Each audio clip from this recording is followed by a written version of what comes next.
মালিক, আমি একটু খাবার খুঁজতে যাচ্ছি, জঙ্গলের দিকে যাব, কিছুক্ষণের মধ্যেই ফিরে আসবো। আর তো খিদে সহ্য করা যায় না, দেখে সামনের দিকে যাই, কিছু পাই নাকি। আজকে আমি যা পাবো তাই খাবো, অনেক ক্ষুধা লাগছে আমার। আরে সামনেই তো দেখা যাচ্ছে একটা কাক মুখে একটু মাংসের টুকরো নিয়ে। আরে কাক ভাইয়া, তোমার ওই মাংসের টুকরাটা তো অনেক সুন্দর, কই পেলে এই মাংসের টুকরা? আমি মাংসের টুকরা কোথায় পাচ্ছি না পাচ্ছি এটা আমি তোমাকে কেন বলবো?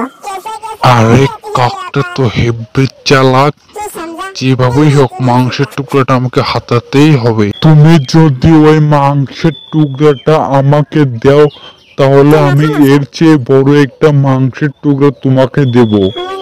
কি বলো কাক ভাইয়া, দেবা নাকি? আচ্ছা, তুমি যদি আমাকে এর চেয়ে বড় মাংসের টুকরা দাও তাহলে আমি এটা দিতে রাজি আছি। নাও।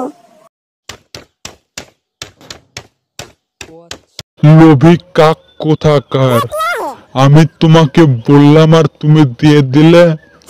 আসল ব্যাপারটা হলো আমি আজ 2 দিন ধরে কিছু খাইনি, তাই তোমার মুখে মাংসের টুকরাটা দেখে আমার অনেক লোভ হইল, তাই তোমাকে বললাম যে দেখি তুমি আমাকে মাংসের টুকরাটা দাও নাকি, তাই তোমাকে একটু লোভ দেখালাম।